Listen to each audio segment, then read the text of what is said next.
Your life is nothing. You serve zero purpose.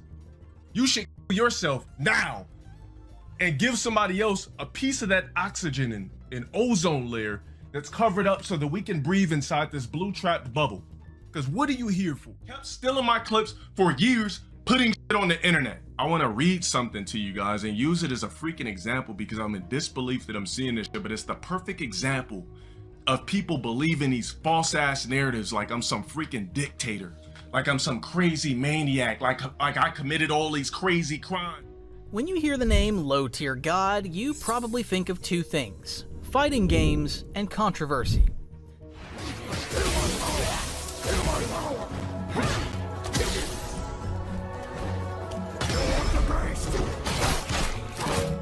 Bro, how the did that happen?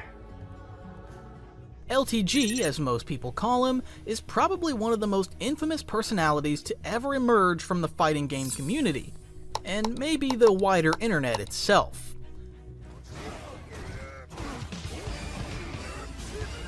Look what this game be allowing. You pick a character and you pull off the W. This sorry ass beat me because he playing with Bison.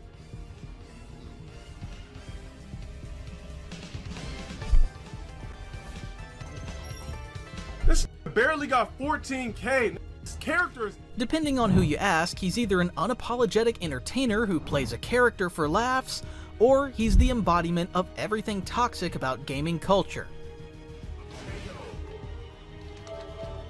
Fuck! Shit! Trying to quit and I couldn't.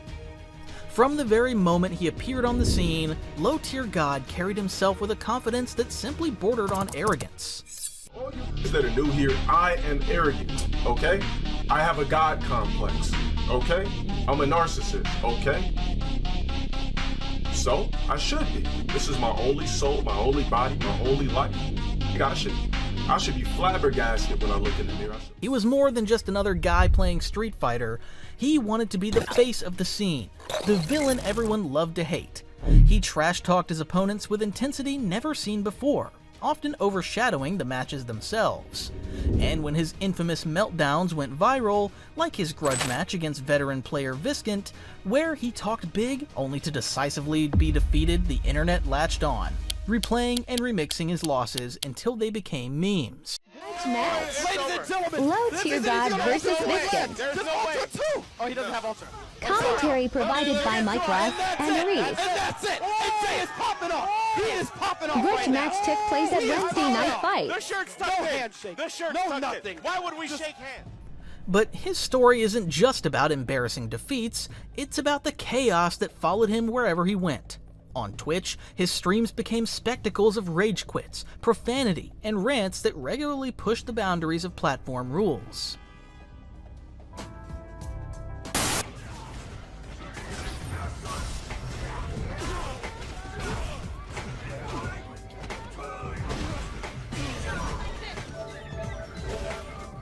And I'll lose again to trigger.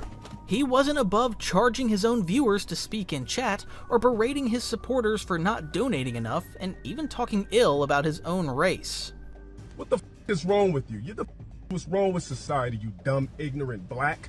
This is why black people are last place. Because of dumb, ignorant, retarded, worthless pieces of... Clips of him snapping mid-match or insulting his fans would circulate faster than anything else, and his bans from Twitch became almost as legendary as his rants. There's no way. Finish her. Bro, how did I die? What happened? Bro, look, anytime somebody fatalities me, I'm just gonna do that. I know you're watching my stream. Don't waste my time. It's a player match. Let's get to it. And then there are the moments that turned him into a despicable character. His outburst against disabled Street Fighter player Brawly Legs, where he mocked his disability live on stream, drew national attention and condemnation from nearly every corner of the gaming community.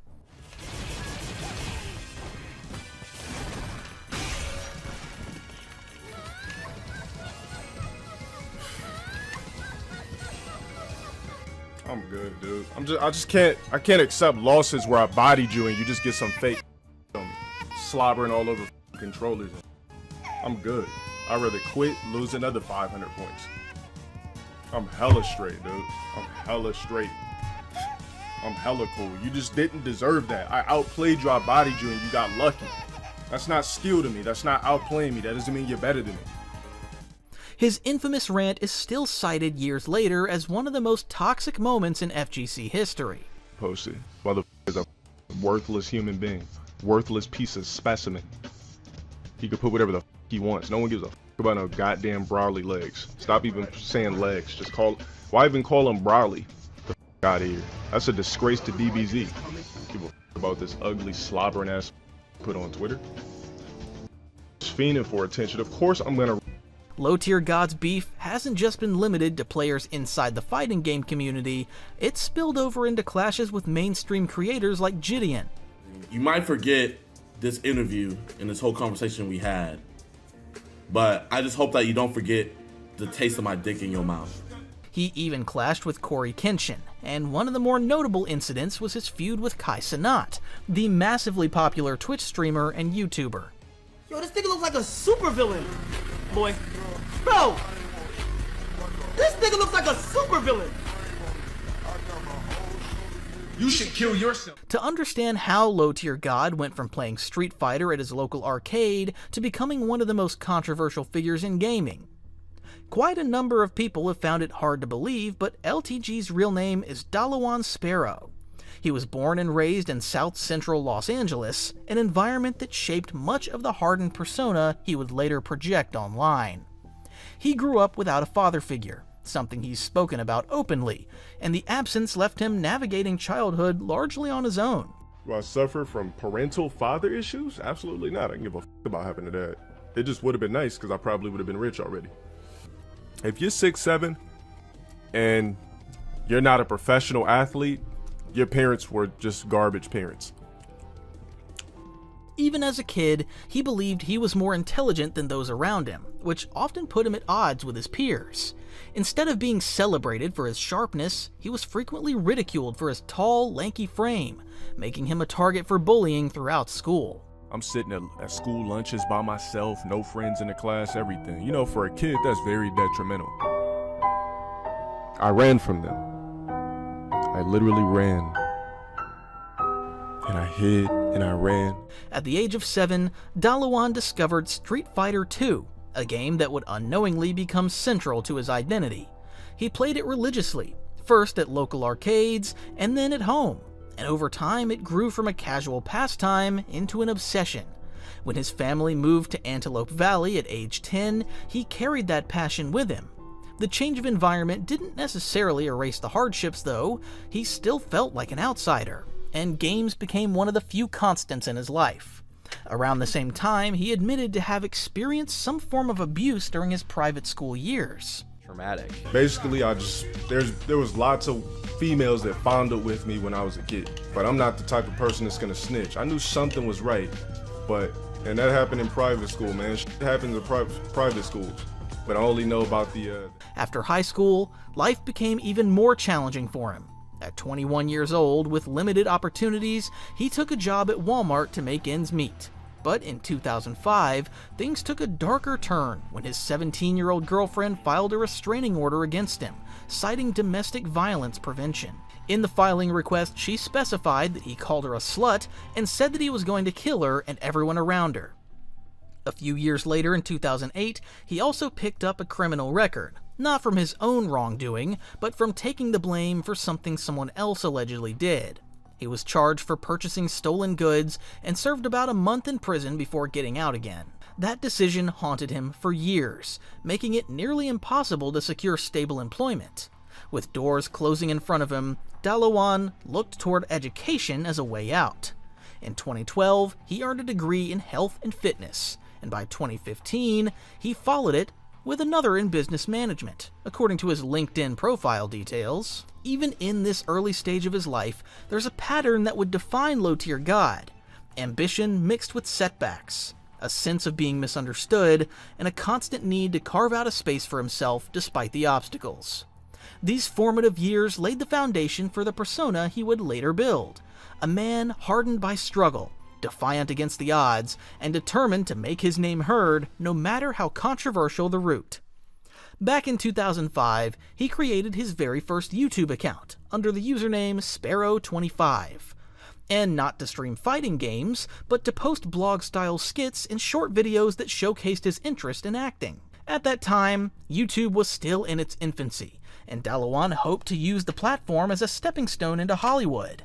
These early uploads were less about gaming and more about personality, and they reflected his lifelong ambition to be seen as an entertainer. While they didn't gain much traction, they revealed an early hunger for visibility and recognition. By 2013, however, his content shifted dramatically. He rebranded under the name LowTierGod, a title he chose because of his tendency to pick low-tier characters in competitive games as an ironic badge of honor that would later become central to his identity, which gave him recognition, giving him his first taste of attention within the fighting game community. Even though the clip wasn't massive by mainstream YouTube standards, it circulated enough to mark his entrance into the niche world of fighting game content. I don't give a about the aftermath from any of you boogie fans that feel sorry for this greasy, you fat, disgusting, ass-smelling, blob, cheese-drinking, Crisco bathing, lard gargling, calorie thieving, cook on a George Foreman grill just to drink out the drip tray. I know there's gonna be a lot of people out there calling me a bully. Well, guess what? I'm not. I just don't feel sorry for fat people, especially fat who sit there all day, gorge and eat, and make money for doing absolutely nothing. These early uploads were notoriously low budget and rough around the edges. Lacking proper capture cards, Dalawan would later set up a camera in front of his TV screen and record matches that way, the glare and distortion often making the footage hard to watch. Yet, this amateurish approach added to his reputation, as people mocked the quality, but they also began to notice his brash commentary and reactions. By the time he was streaming regularly, LTG had also begun cultivating the abrasive personality that would define his brand. I mean, he was already known on Xbox Live for sending hostile messages, rage-quitting matches, and even exploiting loopholes in games to frustrate opponents. Only cheat on your mom. Made her believe we was in a fake relationship so I could backshot her creamy, wet, sloppy, big. These antics frequently got him banned from Xbox Live, forcing him to buy new consoles just to get back online. Instead of deterring him, these bans only reinforced his identity as a provocateur, someone willing to push limits, even if it cost him.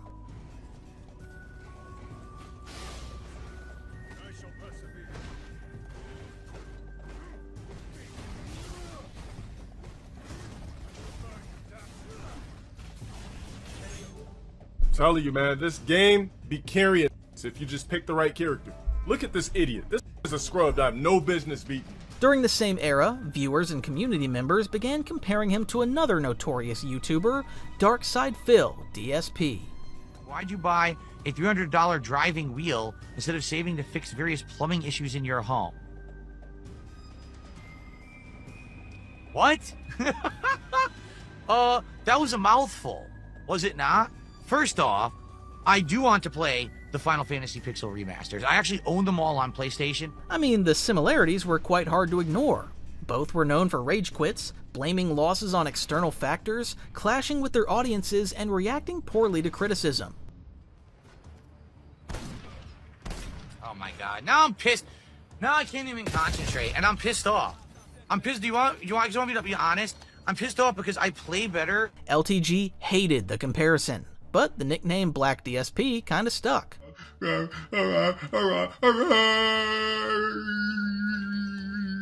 you just... The turning point came in 2014, when LTG made his first appearances at Wednesday Night Fights, one of the FGC's most recognized weekly events. By this time, his online reputation had already preceded him.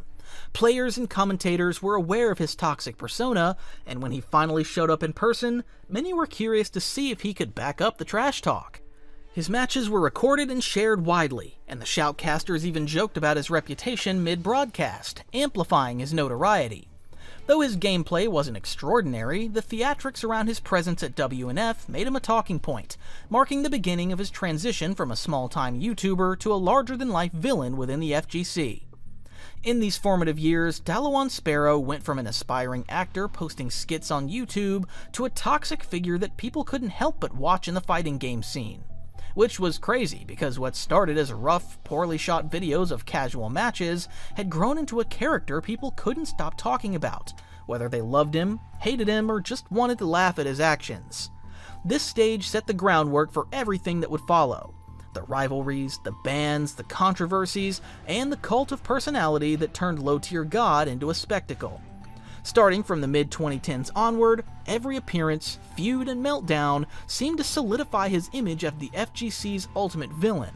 One of the earliest and most defining moments of his notoriety came in 2015, during his feud with veteran player Viscant. It goes back further than that. He's been disrespecting me for a while. I already beat him. I beat him 20-6. I don't even know why we're having this match, except for the fact that he keeps using my name and then he keeps ducking me. I mean, if you're gonna talk, then don't duck. After weeks of trash talk, LTG agreed to a grudge match against him at Wednesday Night Fights. Leading up to the set, he carried himself with unmatched arrogance, going on rants about how Viscant was washed up and how he, LTG, would make a statement by defeating him. But when the match finally happened, the outcome was brutal. Viscant decisively beat him, exposing LTG's flaws as a competitor. LowTierGod versus Viscant. Taking away Harris and Mike Ross. Ladies and gentlemen, this is it. He's going to Ultra 2 and land. There's Just no Ultra way. 2. Oh, he doesn't have Ultra. I'm sorry. I'm getting a little too high. And that's it. That's it. AJ is popping off. And after the victory, Viscant had some choice words to say to LTG's face. What I do in my spare time. So you saying that all I do is play video games? You saying that I'm on meth, that I do drugs? No, seriously.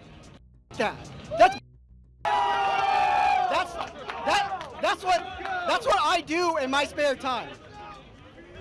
There's gonna come a point when you forget about what happened, and you're gonna want to come back at me, and you're gonna want to wash the taste of my dick out of your mouth. Instead of the victory lap LTG had promised, the community got a meltdown. He recorded a video afterward, ranting and addressing the entire internet, blaming everyone but himself. That video went viral, instantly becoming a meme and cementing his reputation as a sore loser. Another key moment in his climb to infamy was his loss against Punisher, another player whose clip of defeating LTG became one of the most replayed videos in the FGC.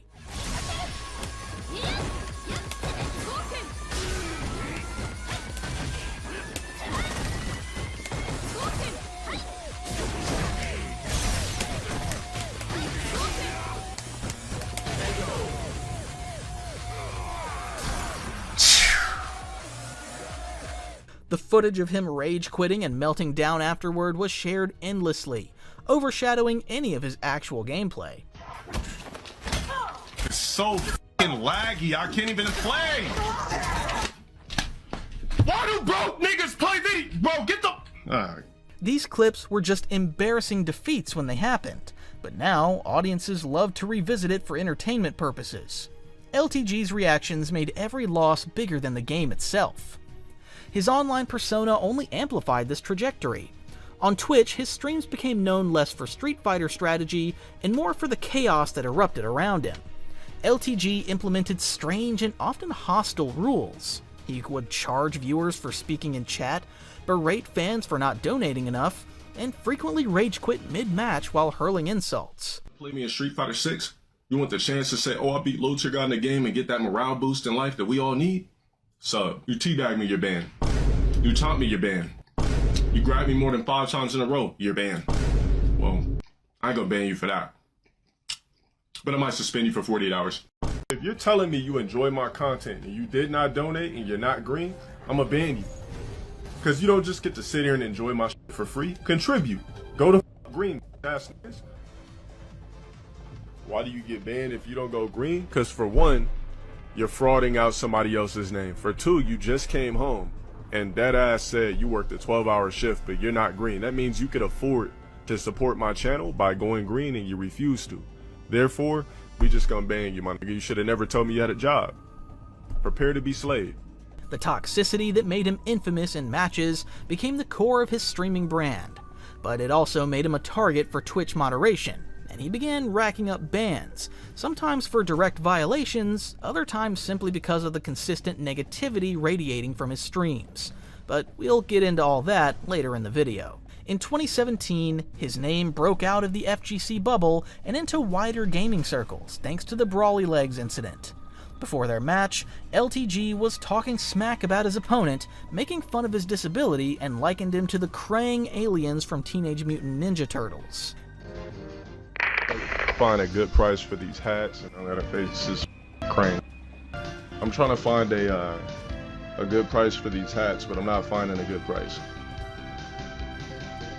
I gotta order like some crazy. After losing to Brawly Legs, a player who uses his mouth to play with a specialized controller, LTG rage quit the match and proceeded to unleash a vicious rant mocking his opponent's disability. I'm good, dude. I can't accept losses where I bodied you and you just get some fake slobbering all over controllers. I'm good. I'd rather quit, lose another 500 points. I'm hella straight, dude. I'm hella straight. I'm hella cool. You just didn't deserve that. Fuck what match he posted. Motherfucker's a worthless human being. Worthless piece of specimen. He could put whatever the he wants. No one gives a about no goddamn Brawly Legs. Stop even saying legs. Just call. Why even call him Brawly? The out of here. That's a disgrace to DBZ. People about this ugly slobbering ass put on Twitter. Fiending for attention, of course. The clip spread rapidly, sparking outrage across the internet. It wasn't just the FGC that condemned him, even mainstream gaming outlets and commentators weighed in, and his name became synonymous with insensitivity, and to be honest, there was no defending LTG on this one. This single outburst would follow him for years, resurfacing whenever his name was mentioned. Sadly, Brawly Legs eventually passed in March of 2024 after 35 great years. This week we lost one of the most legendary and inspiring fighting game players of all time. RIP to Michael Broly Legs Begum, who passed away at 35 years old. Broly was born with arthrogryposis, a condition that can inhibit muscle growth and restrict joint movement. He never let his condition stop him from doing what he loved. Combining limited movement with his hands, in addition to his facial muscles, he competed at the highest level of Street Fighter in the world, consistently being a top-ranked player online for years. Eventually, LTG went live again and he paid his own tributes to the legendary Broly. Pretty sure you guys got, you're talking to me about what happened with Brawly Legs. Was very unfortunate.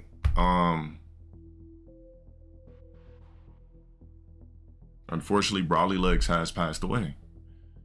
So let me read this and then I'll talk about my quick history with Brawly Legs, which was basically 10 years ago. That was 2014.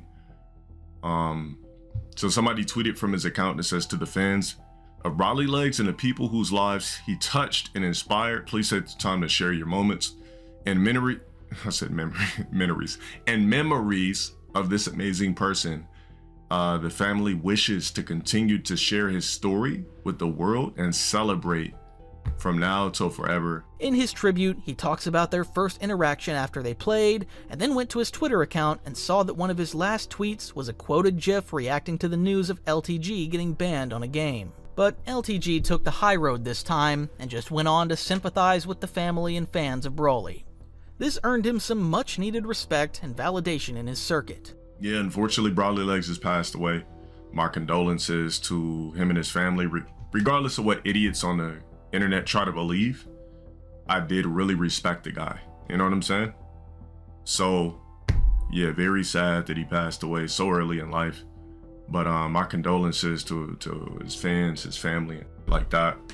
And I would love to know what happened, but damn, it's pretty f***ed up. With all the backlash and support he got from his career, LTG somehow managed to appear on mainstream television in the E-League Challenger series on TBS, where he was cast as one of the personalities to spice up the show. True to form, he was eliminated in the very first episode, but his larger-than-life behavior made him stand out even in that short time. I don't see him talking smack. He's not raging. He's just a regular guy. LowTierGod, Nice try.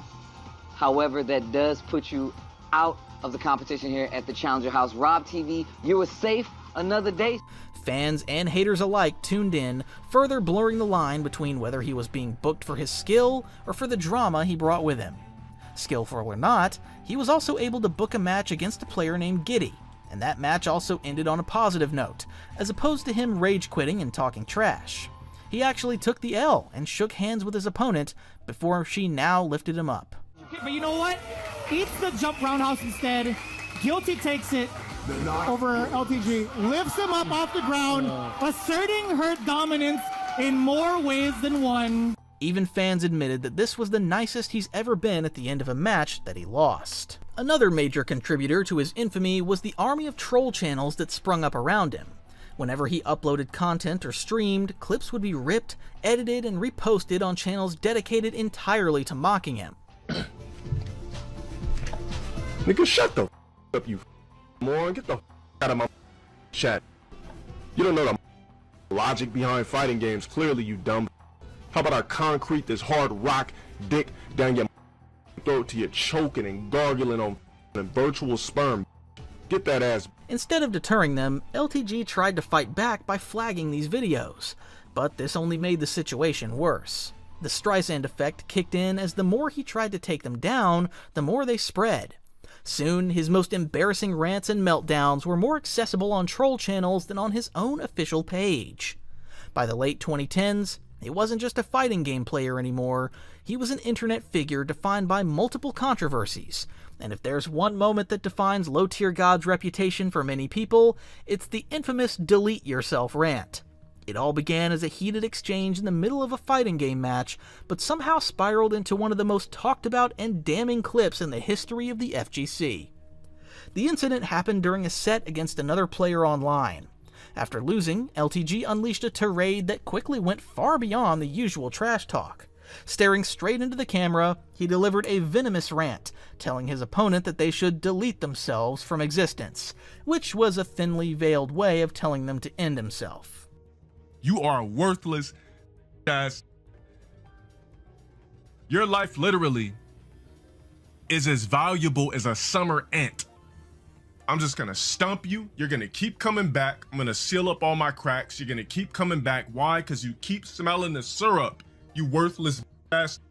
You're gonna stay on my dick until you die. You serve no purpose in life. Your purpose in life is to be in my stream sucking on my dick daily. Your purpose in life is to be in that blowing a dick daily. Your life is nothing. You serve zero purpose. You should kill yourself now and give somebody else a piece of that oxygen and ozone layer. But he didn't stop there. He went into grotesque detail, describing exactly how the player should do it, and insulting their life, appearance, and worth in the process, adding that someone else could make better use of the oxygen and ozone layer that his opponent was using up by staying alive. You are worthless, guys. Your life literally is as valuable as a summer ant. I'm just gonna stump you. You're gonna keep coming back. I'm gonna seal up all my cracks. You're gonna keep coming back. Why? Because you keep smelling the syrup, you worthless ass. You're gonna stay on my dick until you die. You serve no purpose in life. Your purpose in life is to be in my stream sucking on my dick daily. Your purpose in life is to be in that blowing a dick daily. Your life is nothing. You serve zero purpose. You should kill yourself now and give somebody else a piece of that oxygen. The clip went viral across social media, Reddit, and YouTube. Within hours, it was reposted on troll channels, reaction streams, and even gaming news outlets. For many who had never heard of LowTierGod before, this was their first introduction to him. And for those already familiar, it was confirmation of everything they thought he embodied: the cruelty, toxicity, and a willingness to cross lines that most streamers, even the edgiest ones, wouldn't dare to touch. And while the moment was seen as a sour one for most, for others it quickly turned into a meme. Even in the comments, fans flipped the context of the scenario, making it funnier. The worst you can say is no, right? When you accidentally call the suicide hotline instead of the suicide prevention hotline? Therapy was invented in 1882. people in 1881. Kendrick on Meet the Grams. Amidst all the success this reaction got as a meme, the backlash was also immediate. Members of the fighting game community condemned him, with several top players calling for him to be banned from events and from EVO. The clip wasn't just offensive trash talk, it was viewed as a dangerous, irresponsible message, especially in a community where inclusivity and mental health awareness were already hot-button topics. Moderators on platforms like Twitch and YouTube began tightening their scrutiny of his content, and the phrase "delete yourself" became tied to his name. What made the situation worse was LTG's response. Instead of offering an apology, he doubled down, insisting that his words were just entertainment and that anyone offended was being soft.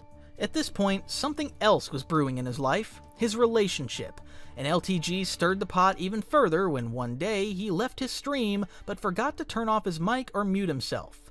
This allowed his viewers to listen to his conversation with his girlfriend, Elena. From the audio, you can hear them argue, as she was quite upset that he was not going to be around for their 4-year anniversary because he had already planned to attend that year's EVO. It's not about forgetting. Usually EVO is in July. The only reason you've been bringing up that shit is for the simple fact that I'm going to goddamn EVO. I don't know why you would do this a day before. You're inconsiderate as fuck. Although the relationship ended around that same time, it is important to note that at this point, they were celebrating a 4-year anniversary in 2018. So they must have been dating since 2014 at least. Why this was worrying to many viewers was because LowTierGod was born on November 19th, 1984, as opposed to the claims of him being born in 1990. So at this time, he would have been 34 years old, while his girlfriend Elena would have been only 21. And they'd been dating for 4 years up until that point, so at the start of the relationship, LowTierGod was 30 and she was 17 years old. Although Elaine would come out to address the situation and say that the anniversary was for the day that they met and not the time they started dating, probably trying to cover up for him and not portray him as a potential groomer. Something here, I want to show the glute game. I want to see what the glute game looks like. They said she's 16. Literally at the gym, I wouldn't look at her twice. But that wasn't the end of his drama with Elaine. Even after they broke up already, in 2020, rumors would start to make rounds about Elaine going out with her new boyfriend, who was her former fitness trainer. When this news broke, fans and trolls tried to get LTG to say something about their union by constantly tagging him and sending him their pictures together. He responded on Twitter asking that they stop sending him a who wants to with a old head lame, adding that he couldn't care less about her. But he would proceed to go talk about her and her new man over and over again over the span of a few months, calling him a downgrade after him. Everything after me is a complete downgrade in the first place. It's been a pattern in my life, and it's going to continuously be the pattern. The only way you can upgrade after me is you got to get yourself a ball player, somebody from the NFL, you know, some professional. Finally, one day Elaine responded partly to him in a video, saying that she would address the issue one day. One day we'll address that weirdo ass. Oh! Should we address it now? Huh? No, I might make a video on that, but...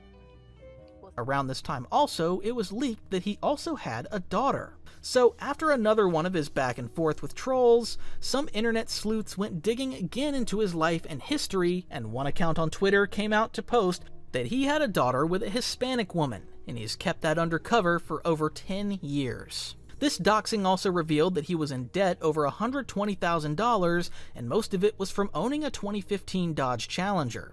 When this news broke, LTG actually addressed it on stream, explaining that it wasn't actually debt, it's just a payment that he was still making, or that he was yet to pay off.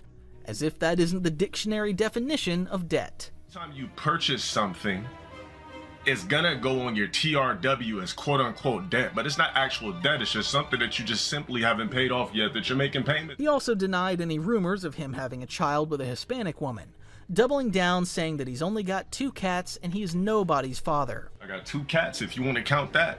That's cool. I'm nobody's father. I promise you that. After some time, the whole issue seemed to die down, but LowTierGod's turbulent relationship wasn't only with his girlfriend, he also struggled with moderators, both on Twitch and later on YouTube. Was one defined by constant friction, hostility, and open defiance. Unlike many streamers who treated moderation teams as enforcers of platform rules, LTG regarded them as personal adversaries, often blaming them for his suspensions rather than acknowledging his own violations. On Twitch, his clashes began with repeated suspensions for targeted harassment and hate speech. Each time a suspension landed, LTG responded not with compliance, but with fiery rants directed at Twitch's staff. He frequently accused moderators of being biased, hypocritical, and out to get him. In his words, they were cowards behind a screen who had no right to dictate his content. This open antagonism only made matters worse, since Twitch tends to escalate punishment against creators who show no signs of reform. One consistent point of conflict was LTG's insistence that he was being treated unfairly compared to other toxic streamers. He claimed that his suspensions were harsher than those of others, framing himself as the target of a double standard. Instead of appealing bans with contrition, he filed appeals laced with insults or went live on alternate platforms to mock the very people who banned him. Moderators took note, and this combative approach meant that his infractions were viewed cumulatively, rather than in isolation. By the late 2010s, LTG had become a marked figure on Twitch. Reports against his account were quickly acted upon, sometimes within hours of an outburst being clipped and flagged. The trust between streamer and moderation was gone. Every infraction was met with immediate, often permanent enforcement.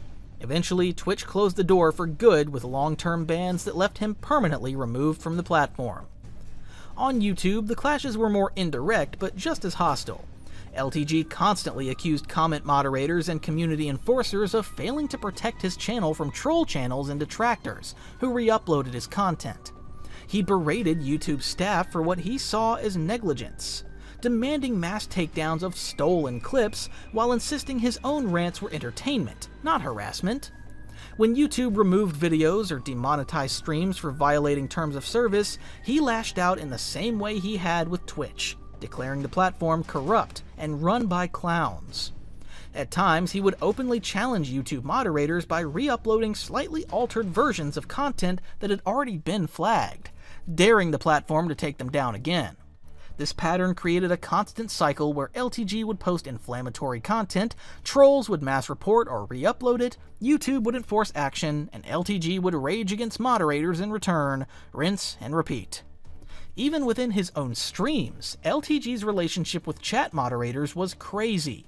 He often gave his mods strict orders to ban or mute viewers at the slightest provocation, sometimes even for minor criticism. This nigga said, "Will I play a game today?" Wait, hold on, we got a gifted rose cloak asking me if I'm a game? Mods, the out of here, nigga. Burn that cloak. Ain't no cloak.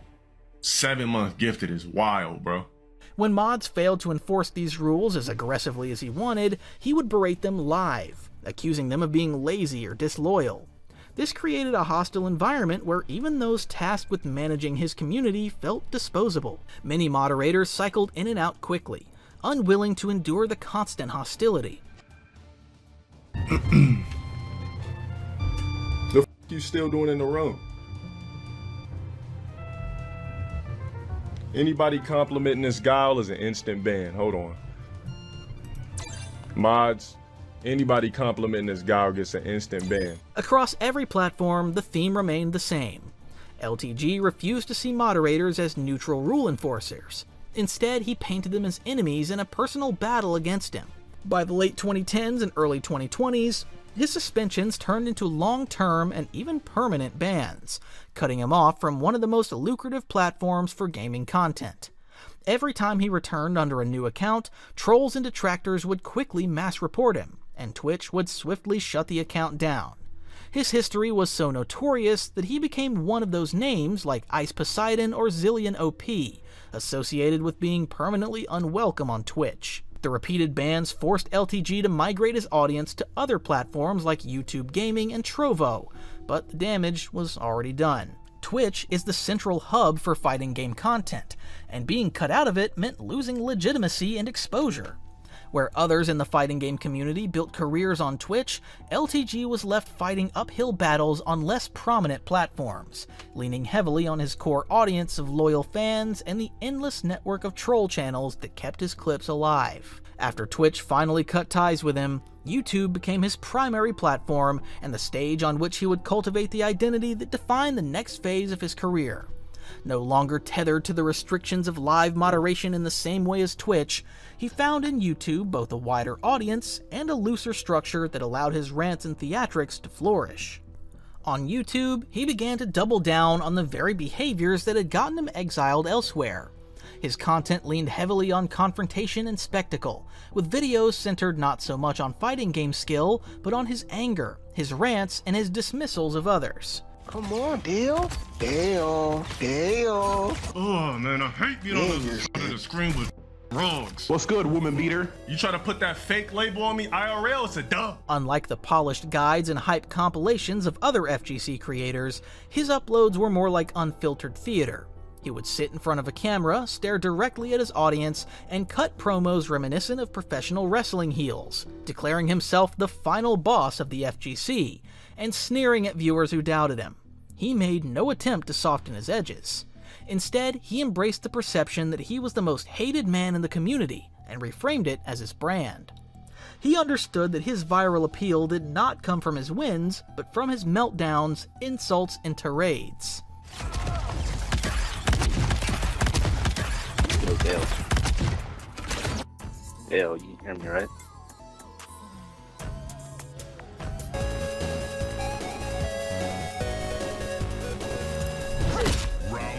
What's good, woman beater? Stop touching kids, you foul ass nigga. You nigga. The more animated and aggressive the delivery, the more likely it was that troll channels would re-upload the clip, turning his worst moments into content that circulated endlessly across forums, Twitter threads, and YouTube compilations. Strikingly, these detractors often did more to amplify his presence than his own fans. What's good, woman beater? Stop touching kids, you foul ass nigga. You nigga. Bro, so the dude matches up with me, bro. If it's that much smoke, just meet up with me IRL. I'm tired of this, bro.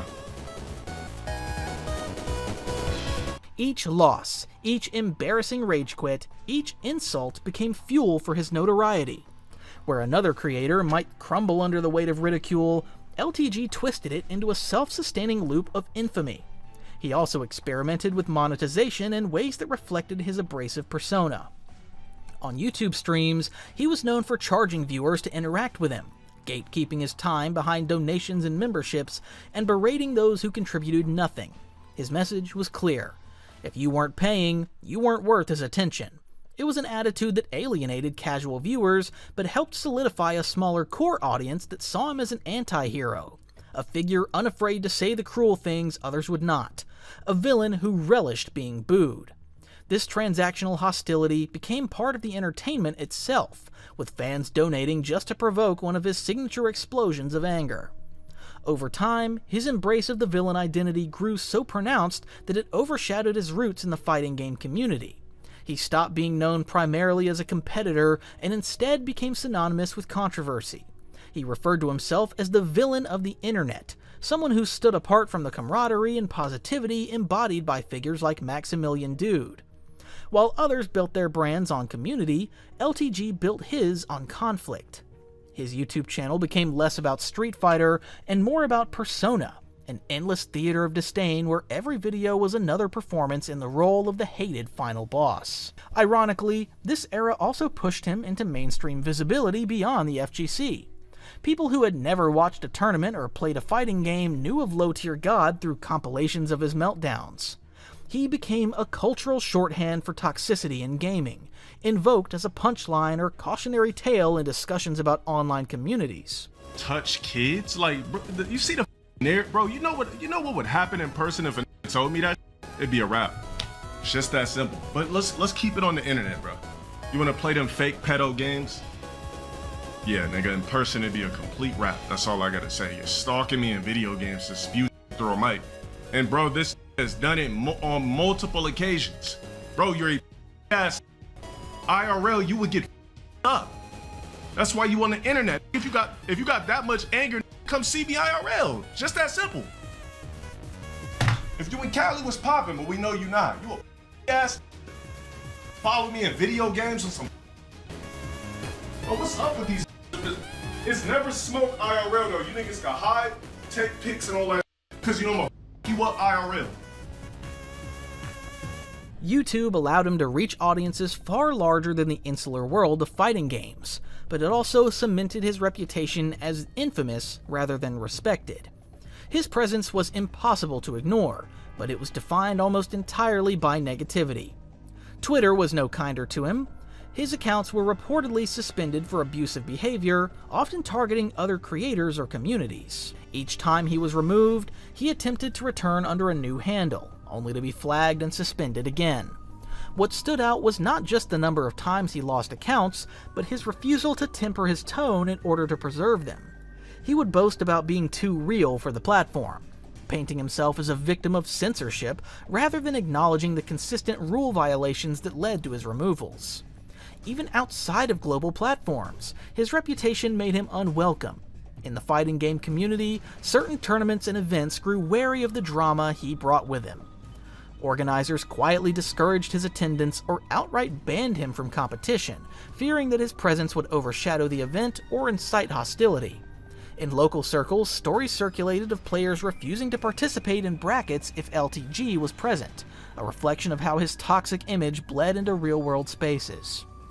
YouTube, though more tolerant than Twitch, also hit him with multiple strikes and suspensions. Videos were demonetized, streams were taken down, and in some cases, his channel faced temporary restrictions. The platform's automated systems frequently flagged his rants for harassment or hate speech, and detractors made a sport out of mass reporting his uploads. While he managed to avoid a full permanent ban on YouTube, the constant cycle of enforcement meant he could never escape the shadow of his own behavior. Obviously, with all of this, it would be expected that his antics would lead to constant wars against other YouTubers, trolls, and detractor communities. If his Twitch and tournament controversies gave him infamy, it was the endless cycle of feuds that cemented his place in internet lore. Some of his earliest feuds were with fellow members of the fighting game community who mocked his playstyle or his meltdowns. Players like Viscant, Broly Legs, and others would ridicule his overconfidence, pointing out that LTG often proclaimed himself superior despite middling competitive results. Rather than ignoring the criticism, LTG lashed back, recording angry videos in which he tore down their accomplishments, attacked their personal lives, and dared them to face him in sets. These exchanges circulated widely online, fueling his image as someone who thrived on conflict but rarely backed up his boasts with consistent victories. Over time, his most enduring enemies weren't fellow competitors, but YouTubers who built channels dedicated to mocking him. Troll creators and clip channels such as Detractor Productions, Just a Kid, and others thrived on re-uploading his most embarrassing meltdowns, often with commentary that amplified the comedy of his rage. These detractor channels were a constant thorn in LTG's side. He accused them of copyright theft, harassment, and obsession, ranting that they only existed because of him. Ironically, their re-uploads often reached audiences far beyond his own, turning his insults, rage quits, and bizarre monologues into memes that circulated across forums too. In many cases, trolls would bait him on purpose, stream sniping his lobbies, joining his chats just to provoke him, or even donating money mid-stream simply to deliver an insult. In one instance, when he just got back from a long ban on Twitch, he allowed donors to show their profile photos on his screen after they donated. And someone thought it was slick to change their profile picture to something explicit. Then he made a donation, and when his NSFW profile appeared on screen, he reported the stream for streaming vile content, while he resulted in LTG getting banned again. Ban anybody talking shit. Thank you. I see somebody else here, some dude named Bormax, ban him. His response to detractors was always scorched earth. He would record lengthy tirades calling them nobodies, failed men, or dusty trolls living in their mom's basements. He threatened to take down their channels through copyright strikes, and sometimes even boasted about getting smaller detractors suspended. But the more he tried to silence them, the more fuel they had. Every rant was clipped, every meltdown uploaded, every ban evasion documented. Far from silencing his critics, his aggressive responses only made him more entertaining to them. LTG also found himself at odds with larger YouTubers and streamers outside the FGC. A notorious feud was his back and forth with Darkside Phil, another infamous internet personality. Both men, often derided for their saltiness and egos, became natural rivals in the eyes of the internet. Trolls would instigate by comparing them, creating parody content, or baiting one into talking about the other. LTG fueled the fire by mocking DSP as irrelevant, while detractors delighted in lumping them together as cautionary tales of failed internet egos. Podcast for 50 bands talk crazy about me.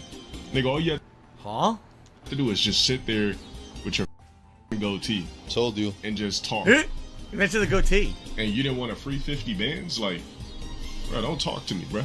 So what is he? Wait, so hold on. The later years of LowTierGod's story also saw him collide directly or indirectly with some of the biggest names in streaming and YouTube. Most notably, Corey Kenshin, Gideon, and Kai Cenat.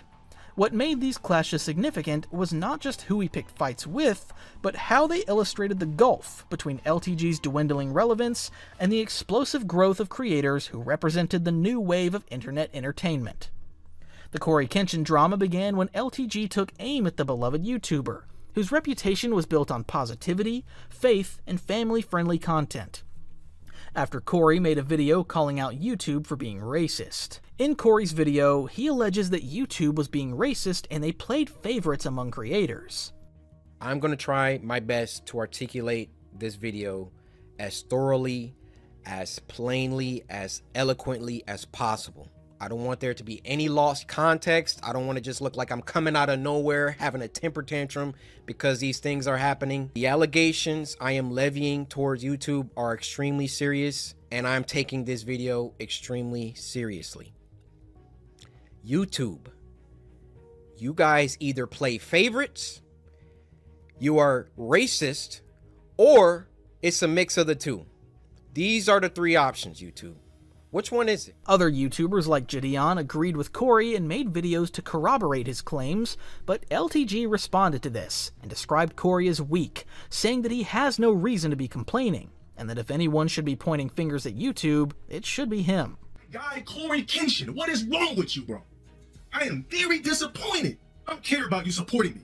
Who cares? I am a go-getter. I live in California. I gotta get this money. I gotta survive. Everything I do is rebuttal. Everything I've ever done was rebuttal. Roast, everything literally is rebuttal. How hard is it for these people not to understand this? What the did I do in my past that would actually warrant this guy to say this? Somebody, yo. To LTG, Corey's success represented everything he felt cheated out of, like the mainstream recognition, sponsorships, and a loyal audience that he achieved by embodying the exact opposite of LTG's abrasive persona.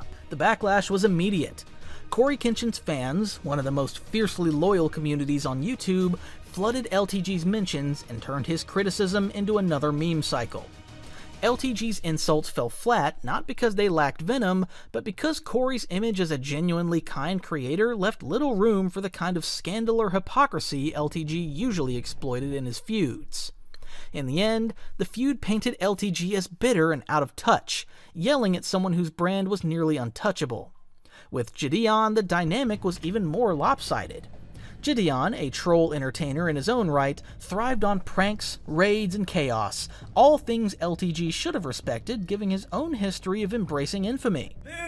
You know, I didn't have the best introduction to you when we first met, because you were kind of on me, then you were on my homie Kai. Did I?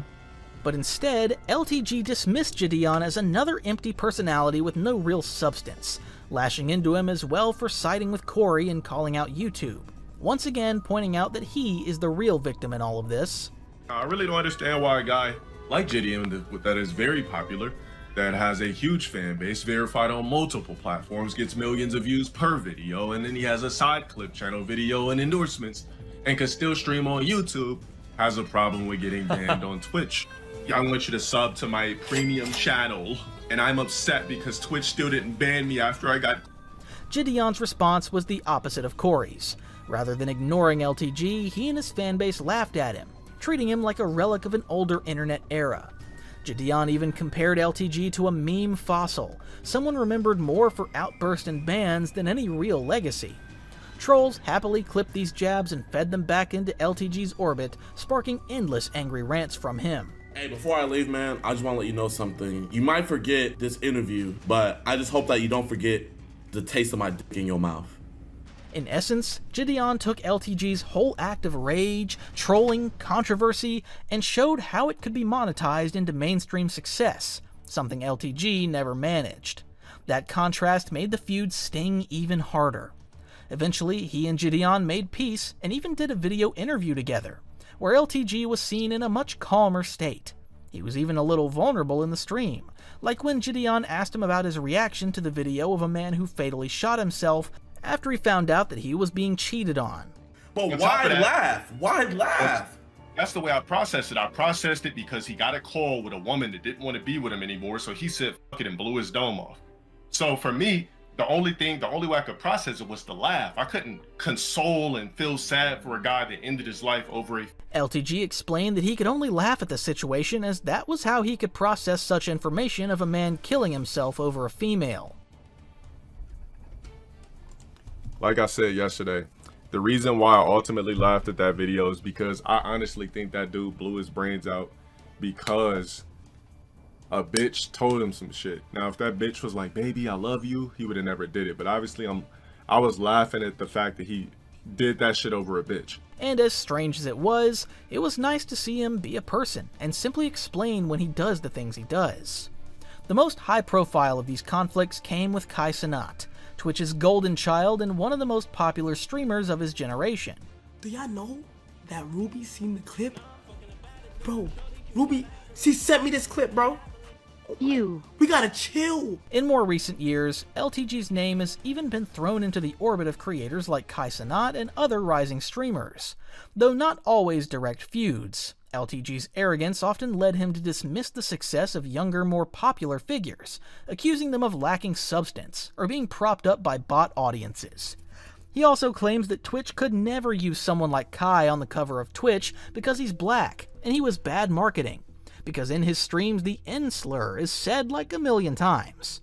Kai saw this video and even reacted to it by literally saying the N-word in response. Whatever, like Kai Cenat probably wouldn't get blown on the front page of Twitch. Can anybody in here guess why? I don't care how lit he is. Can anybody guess why? That they wouldn't run behind Why? Kai Cenat to put him on the front page or acknowledge him or anything like that? Why? It's bad marketing. When you go in the stream, the N-word is said a million freaking times. Trolls latched onto these statements, amplifying them until they looked like one-sided feuds, with LTG once again positioned as the bitter villain yelling from the sidelines. Perhaps the most striking aspect of these battles is how self-perpetuating they became. LTG's detractors didn't need to fabricate much, as his own behavior provided the content. A rage quit, a screaming match, a bizarre rant about genetics or superiority would surface. Trolls would clip it, and within hours it would be trending in other circles. He could not stop them without silencing himself, and silence was something he refused to embrace. His need to respond, to fire back, to maintain dominance was what kept the cycle alive. Kai's fans, an army much larger than LTG's base, immediately latched onto the insults. Trolls swarmed LTG's streams and social media with spam, turning Kai's name into a weaponized chant in his chats. This was a recurring pattern for LTG. By throwing shade at a much larger creator, he opened the door for that creator's fanbase to weaponize his words against him. Every meltdown, every angry rant about Kai became content for detractors who clipped and re-uploaded it. Soon, compilations of LTG raging about Kai Cenat circulated widely, reframing the feud as a one-sided war in which LTG came across less as a rival and more as an embittered critic shouting at someone leagues ahead of him. By the time Kai Cenat exploded into mainstream popularity, breaking Twitch viewership records and becoming a cultural figure, LTG was already years into his role as the internet villain, banned from Twitch and known more for his meltdowns than any competitive success. His criticisms of Kai, calling him a clown or dismissing his achievements, came across not as confident jabs, but as jealousy from a man sidelined by time. To Kai's fanbase, LTG was what you would refer to as a hater, a bitter relic from a bygone internet era who couldn't stomach the rise of a new generation. Kai himself didn't invest much into the feud. A very brief reaction was all that he got before Kai moved on. This act only deepened LTG's frustrations. Where LTG would launch into long tirades about Kai and his community, Kai largely ignored him or laughed it off, occasionally letting his fans clown on LTG in passing. Yo, this nigga looks like a supervillain, boy. Bro, this nigga looks like a supervillain. You should kill yourself. The more LTG tried to assert himself as a rival, the more he was mocked as an irrelevant sideshow. After this run-in with top streamers like Kai, Gideon, and Corey Kenshin, LTG had somehow become a figure worthy of note in the creator sphere again. And in 2024, he shocked the gaming and creators world when he appeared at the Streamer Awards night to present the award for Best Player Streaming Player. Brought to you by Junk Food Arcades is LowTierGod.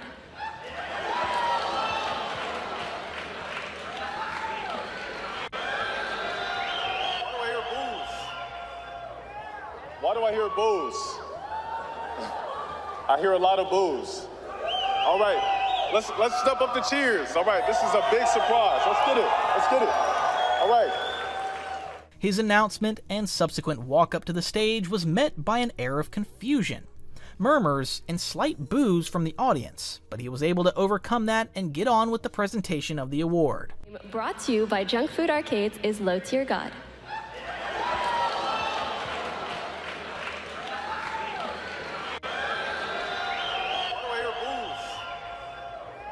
Why do I hear boos? I hear a lot of boos. All right, let's step up the cheers. All right, this is a big surprise. Let's get it. Let's get it. All right. So, ironically, I'm considered one of the worst fighting game streamers of all time. But I'm here to present the Best Fighting Game Streamer Award. All right. Did you guys expect me to be here, or? What a big surprise, what a big surprise. So, your Fighting Game Streamer of the Year award goes to, well, hold on, not yet. The nominees are Etoile,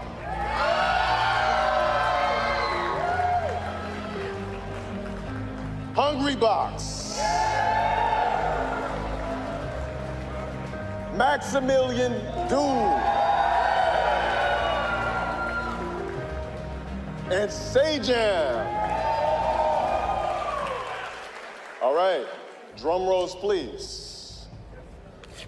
All right. The suspense is killing me. Is it killing you? Right. The winner of the Best Fighting Game Streamer is Etoile.